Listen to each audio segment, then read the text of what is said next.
Hey guys, Joe Tunney. Back in the day, Mercedes had a great small rear-wheel drive car called the 190E. It came in 2.3 liter 4-cylinder, 2.6 liter 6-cylinder. Although it was small, it wasn't like some kind of a inexpensive car that just happened to have a Mercedes badge on it. It was actually a great car that happened to be small. It was every bit as Mercedes as even their flagship S-Class.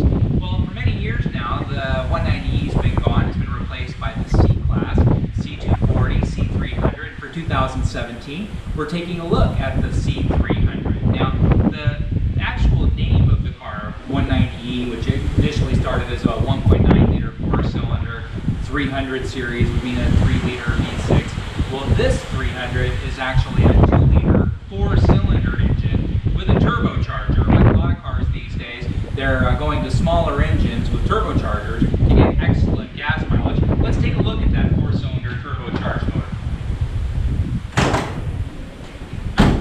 Now, although it's only 2 liters, it actually has a lot of power. 241 horsepower to be exact. It also has a ton of torque for a 4-cylinder. It has 273 foot-pounds of torque, which is actually marvelous for such a small engine. Now, it is a 4-cylinder. It buzzes a little bit like a 4-cylinder. It has a personality and an exhaust note like a common 4-cylinder. But for a heavier car like the C300 is, it actually gets up and moves pretty well.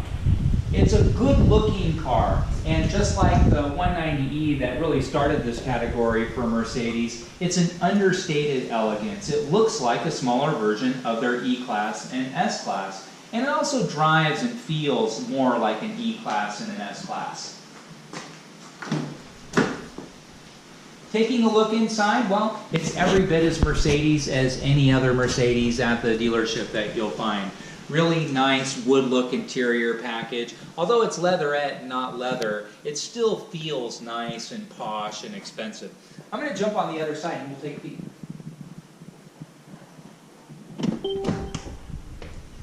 Now, since the beginning of forever, Mercedes has always had their power seats pictured as a chair right on the door. And so whatever part of the chair that you move on the door, that's what part of the chair moves. Like all Mercedes cars, the motors, the buttons, the dials, everything feels really, really high-end. And then again, even though it's not real leather, it feels real nice inside. Now what you're seeing with cars nowadays, Mercedes included, is that everybody is doing an iPad type of touch screen or some kind of infotainment pad here, as opposed to the traditional computer screen that folks have been using for navigation units. It's cool. I mean, I get that it's more modern looking, but to me, it's actually a little bit of a waste of space. It blocks a tiny bit of some of your sight lines. I don't know if it really looks that smooth and polished and integrated, but since everybody's doing it, Mercedes is doing it too. One of the other things I noticed about this car is it's got this neat little deal here where you kind of roll your finger around on this little pad and it does things on the infotainment. But to me, it's kind of a silly distraction more than anything else, because you kind of have to look and see what it is that you're doing while you're driving down the road. Mercedes is the absolute creme de la creme when it comes to safety. Mercedes invented crumple zones, airbags, anti-lock brakes, you name it. If it's a safety advance, Mercedes is the company that invented it. However, Mercedes never patented any of that technology. They believe safety should be shared with the masses.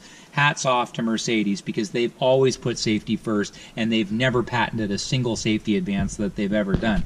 It just seems like for a company that's so hell-bent on making the safest cars in the whole wide world, this little deal here is, again, a little bit me too. Like everybody else is doing it, so they should do it as well.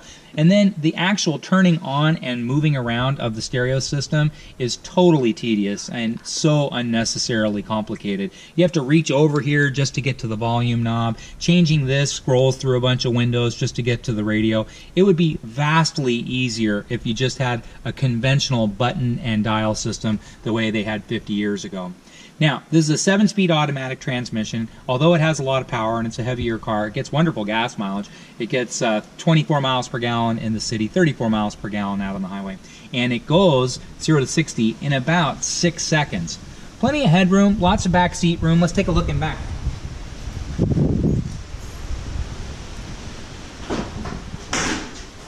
Just one touch of the button and that lifts up the deck lid for the trunk. It has a great trunk. It has great fold down rear seats. It's actually really spacious. It's spacious in the front, it's spacious in the back, and it has a wonderful trunk. For a small car, you could do a lot worse. It's very, very stylish. It's got plenty of rear legroom. It's got plenty of headroom. It's great for a small family. It's great for a commuter. It's great for everybody. It's just a dynamite car. 2017 Mercedes C300. If you have any questions about this or any Mercedes that you want to learn a little bit more about, please don't hesitate to reach out. My name's Joe Tunney. You can find me at joeloveshawaii@gmail.com.